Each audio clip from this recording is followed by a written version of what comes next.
Huo ni mstari wa muhimu sana. Naomba kama naandika unaweza kaandika. Hosea sura ya 4 mstari wa 6a. Hosea sura ya 4 mstari wa 6a. Maandiko yanasema watu wangu wanaangamizwa kwa kukosa maarifa. Neno hili unajua umelisikia mara nyingi na umekuwa ukilisikiliza. Sasa leo nimekuletea kwa upya neno hili linasema watu wengi wanaangamizwa kwa kukosa maarifa. Sasa hivi ni soko huria, hata ndoa za huria zipo. Yaani watu wanaweza kaishi kwenye ndoa ila wakaishi nje na ndani bila, inakuwa siri yake tu. Sasa siku hizi ndio mambo yameharibika zaidi. Sasa nataka niwape mbili ili mwenza wako asitamani kitu cha nje. Kwa mbili lolote neno nalo. Mnanielewa? Wangapi mnapenda nifundishe kitu cha namna hii? Nimeeleza mara ya kwanza kama nilipofundisha siku nyingine redioni, mtu mmoja akanipigia simu akasema, "Hivi eti wewe ni mchungaji?" Ni mchungaji. Akasema, "Kwa nini unafundisha vitu vigumu namna hiyo?" Nikasema, "Ni vigumu kivipi sasa?" Akasema, "Anasema mambo magumu sana mchungaji, mabaya." Nikasema, "Unapofikiri ni mabaya kweli? Unafanyaje?" Akasema, "Ninafanyaje?" "Wewe ni mabaya unapofanya?" Akasema, "Ni matamu sana." Sema, sasa kwa nini nasema ni mabaya? Mimi nakufundisha kwa utaalamu wa Biblia ili unapofanya ufanye kwa kadri Mungu alivyokusudia. Kwa sababu watu wengine wanafanya mambo ambayo Mungu aliyaweka mazuri tu, wanayachukulia kwamba yawe mabaya. Bwana Yesu asifiwe sana. Sasa Biblia inasema watu wangu wanaangamizwa kwa kukosa maarifa. Tunakuwa na muda mfupi sana, hatimaye tutaungana na wenzetu wa Radio Baraka huko. Na sasa pengine ninyi mliopo hapa na wewe unayesikiliza kwa njia ya Radio Baraka popote ulipo nyanda za juu kusini, unamsikiliza mtumishi John Msailawale kwa safari ya maisha ya ndoa. Somo ni lile lile la safari ya maisha ya ndoa. Muda mwingine tunaungana na wasikilizaji wangu muda ule wa saa 8:30, saa 8 kamili mpaka saa 9 kamili. Lakini leo kuanzia saa 6:30 tutaanza kuungana na wasikilizaji wengine. Labda niende moja kwa moja kutaja baadhi ya siri za ndoa. Wangapi hapa wameolewa? Hata kama hawaishi kwenye ndoa sasa, yani wamewahi kuolewa. Wangapi wamewahi kuolewa? Hata kama upo kwenye ndoa sasa hivi au ulifiwa au bado nini? Sawa. Okay. Wangapi wameoa au hata kama hawapo kwenye ndoa lakini wamewahi kuoa au wapo kwenye ndoa mpaka sasa wamewahi kuoa? Okay, karibu wote wanaume tupo hapa. Nataka nitangulie kusema mambo ya wanaume kwanza. Kuna kitu fulani wanasemaga wanawake, naomba msikilize hii, nataka nitoe siri fulani kubwa sana. Na hawa hayasemaji sana mara kwa mara. Utakuta wanaume wanasema mwanamke fulani au mwanamke ni mtamu sana. Hivi kitu ambacho huonji kwa mdomo kinaweza kaa kitamu?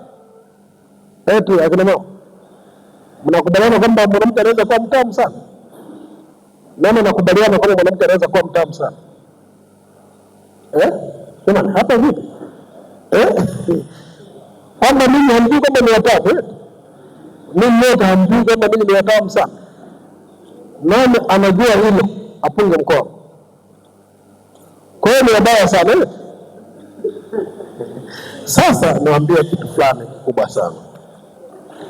Wanaume wanapokuwa wanaishi, mume wako yani anapoishi na wewe, huwa kuna vitu vinamvutia, na mara nyingi wanaume wengi wanavutiwa na mwanamke akiwa mbele, yani akiwa yuko mbele. Na ndio maana pia tunashauri hivi, mwanaume ili usijaribiwe kirahisi, usiwe unatembea nyuma ya mwanamke ambaye si mke wako. Na walio wengi huwa anatembea mume wake akiwa mbele, unakuta mke yuko nyuma. Hiyo ni mbaya sana.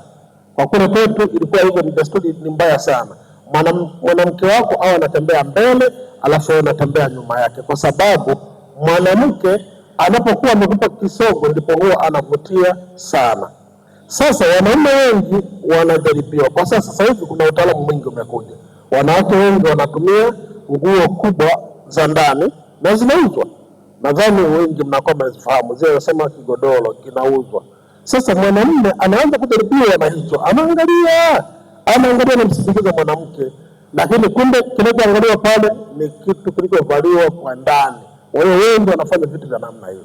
Sasa mwanamke, ukikuta una mwanamume wa namna hiyo, nataka nikupe plani ambayo unaweza kumfanya mume wako asitoke nje au asijaribiwe na hao watu wengine.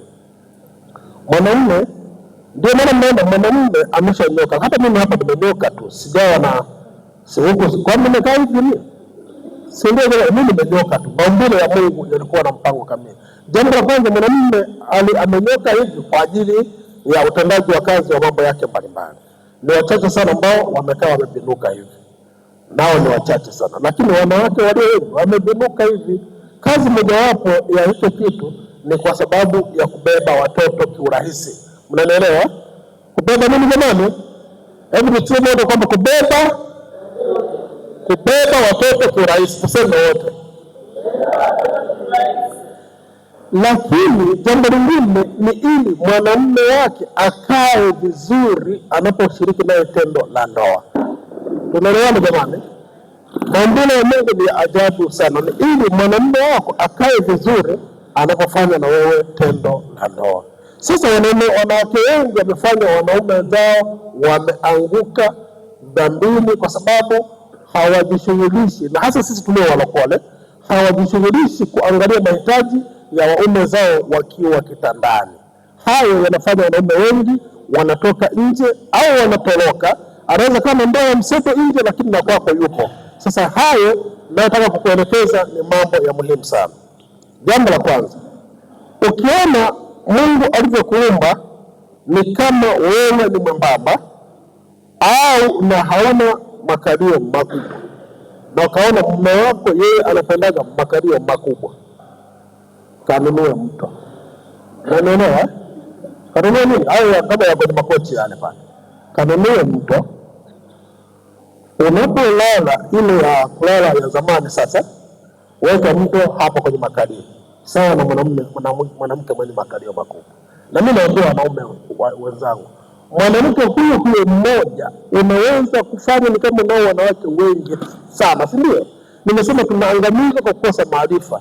Wewe mwanamke wako mmoja msaidie anunue mto, kama unapenda wanawake wenye makalio makubwa, kwa sababu yale makalio hayakusiki kabisa kukupa radha yoyote isipokuwa kukuburudisha kwamba upo juu kidogo.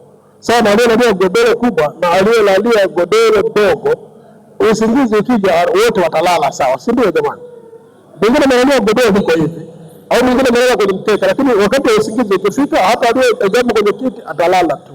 Sasa ule mto utamsaidia mke kumfanya awe ni kama ni mwanamke mwenye makalio makubwa. Walio wengi wanaume wanajaribiwaga ni kwamba kama mmekutana labda mmesalimiana hivi, unapotembea hivi unaangalia unakuta kumbe alishageuka muda mrefu, anakuangalia hasa yule ambaye hajadhibiti moyo wake.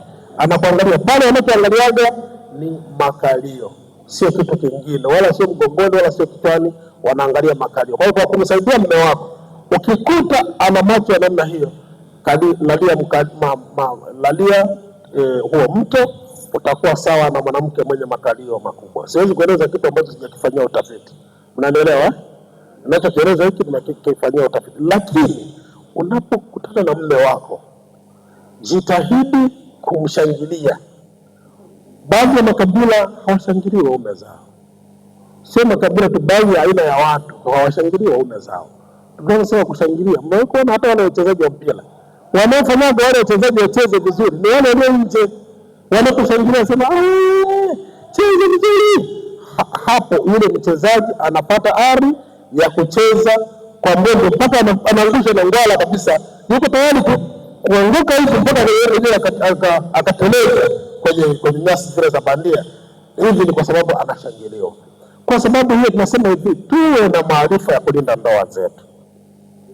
Pengine kitu kingine ambacho ni muhimu sana mwanamke ukielewa, wanaume nitajia sio muda mrefu na muda mfupi sana kwenye kipindi hiki kifupi, kwamba mwanamke kitu kingine ambacho unatakiwa kukijua, labda mume wako amesafiri na yuko mbali na wewe, anakupigia simu, anapiga, inaita, inakata yenyewe, atapiga tena miskole, itaita, itakata yenyewe, atapiga tena, itaita yenyewe, ataandika message, utajibu. Sasa anasema ngoja basi tumwandikie shemeji fulani, anamwandikia yeye, anasema anaandika na yeye inakuja ile, anaandika nyingine inakuja tena, anaandika nyingine inakuja tena, anampigia simu, anapokea. Na nielewa vizuri.